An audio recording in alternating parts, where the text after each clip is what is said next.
Are you feeling lost and oftentimes wonder, will anyone ever find me in this dark place? I feel you, I see you, I was there until I found Jesus and His grace. Welcome to the If It's Just One podcast. I'm your host, Stashani Atkins. I must admit I don't have it all together, but I believe with a little encouragement we will make it to heaven together. We oftentimes underestimate the power of one, but Jesus left the 99 for one. And so, if this podcast only reaches one person, that's all that matters. This podcast will be focused on encouraging you, my brothers and sisters, to rise above the challenges that prevent us from being who God has called us to be. Stay tuned. We really need each other.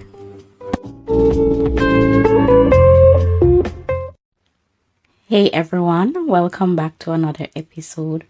Today I want to talk about weaknesses. I believe we all have weaknesses.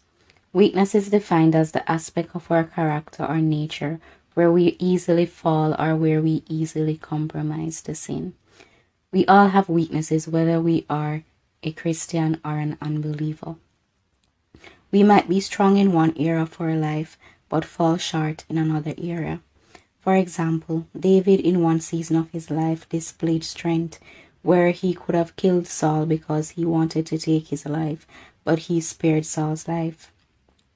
Here we see the strength that David displayed because it takes strength to see the perfect opportunity to take out somebody who wants to take you out, but still decide not to.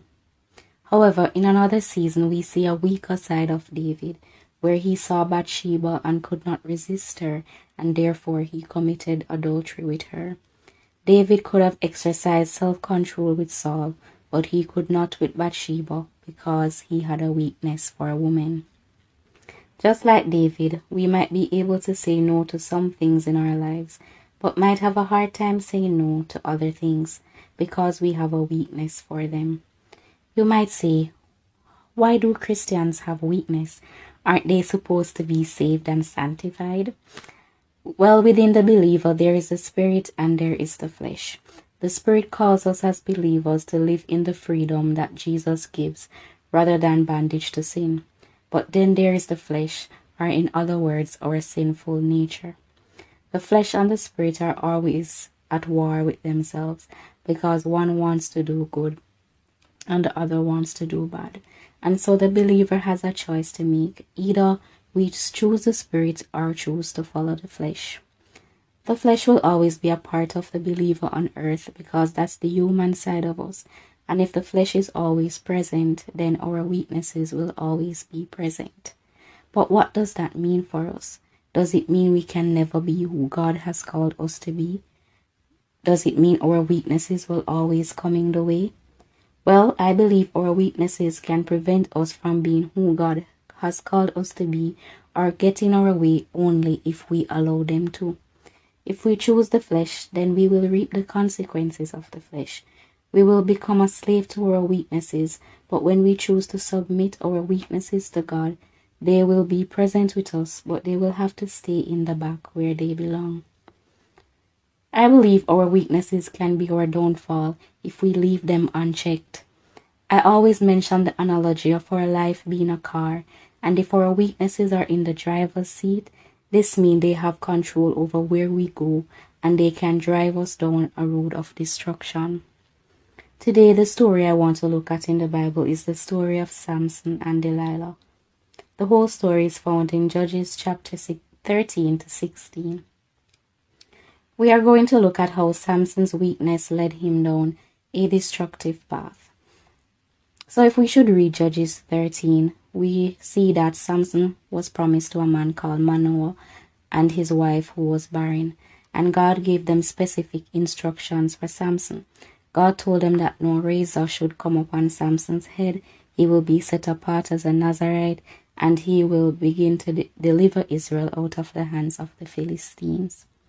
So Samson had a calling on his life. He was gifted with immense strength from God, and this strength would make him victorious over the Philistines. Even though Samson had great strength, he still had a weakness. He had a weakness for women. He was looking for love in all the wrong places. Samson was involved with 3 women in the Bible, but Delilah was the one who shred him to pieces. When the lords of the Philistines found out that Samson was involved with Delilah, they bribed her, saying that every one of them would give her 11 pieces of silver if she could seduce Samson and find out where his strength lies so they could overpower him. And so Delilah accepted the deal. Samson was in love with this woman, but anything can happen when you love someone and they don't love you back. And so Delilah tried to find out where Samson's strength lay, and each time Samson would tell her a lie, and when she found out it was a lie, she would say, "How could you love me, but yet you're mocking me and telling me lies?" And the Bible says she would bother Samson every day until he got upset and told her all his heart. He revealed that his strength was in his hair, and Delilah let Samson fall asleep on her knees, and then she called for a man to cut his hair, and his strength went from him. She then woke him up, saying, "The Philistines has come upon him," and he got up thinking he could shake himself free as always, but he didn't know that the Lord has departed from him. And as a result, the Philistines took him and removed his eyes, and they brought him down to a place called Gaza, where they mocked him, and Samson called upon God to give him strength once more, so he could destroy the Philistines. And Samson begged to die along with the Philistines, and he pulled down the house, and it fell upon everyone who was there, including Samson. And that was the end of Samson. So, after hearing the story, we can say Samson's weakness took away his strength. So no matter how good we are, how strong we are, or how holy we are, if we allow our weaknesses to control our lives like Samson, we could end up destroying ourselves, and then our good qualities, our strength, or even the good reputation we had no longer matters. Everything we work so hard for in our lives can go up in flames, all because we did not keep our weaknesses in check. And that's why it's so important for us to give our weaknesses to God, because once we leave them out in the open for the devil to access them, he will never stop until he destroys us. So today I encourage you to give your weaknesses to God and let him give you his strength. God told Paul in 2 Corinthians 12 verse 9, when Paul was begging him to remove a thorn from his flesh that was tormenting him, that his grace is sufficient for him, and his strength is made perfect in weakness.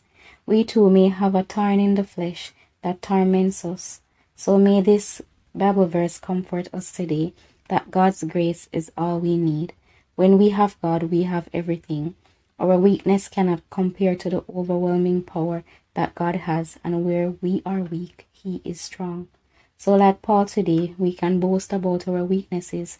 We do not have to pretend as if we have it all together, and while we don't, we serve a God who holds it all together.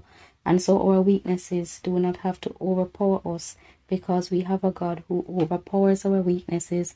And so like Paul, when we are weak, then we are strong. Let us not pretend as if we don't have a weakness. That's like turning our back to our enemies. Let us keep a close eye on our weaknesses, ensure they stay where they belong, and ensure that God is the one in the driver's seat and not them, because the devil just wants a loophole to create havoc in our lives. Sometimes we might see people that we admire in the faith and wonder, do they have a weakness? Because you just can't see it. But that's because they're keeping it in check. That's because God is in their driver's seat. So wherever they pull up, you see the God in them and not their weaknesses. We could say the weaknesses are in the trunk of the car. But when someone chooses to put God in the trunk and put their weaknesses around the steering wheel, that's where we start to see their weaknesses before we see God in them. So the truth is, we're all traveling with weaknesses. It's just a matter of where we place them. Are they around the steering wheel, or are they in the trunk?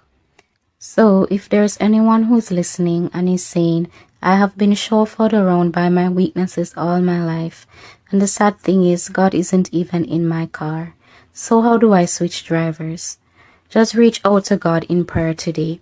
Tell him how you have been reaching undesirable destinations and you would like him to take control of your life, because only he knows the desired destination and only he can bring you safely. Reach out to God. Give your life to Him, and you will realize He has already left the 99 to bring you to where you're supposed to be.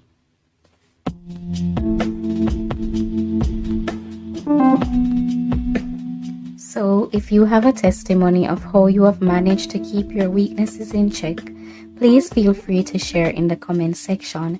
If this episode has encouraged you, please like and subscribe and share with someone you think it will encourage.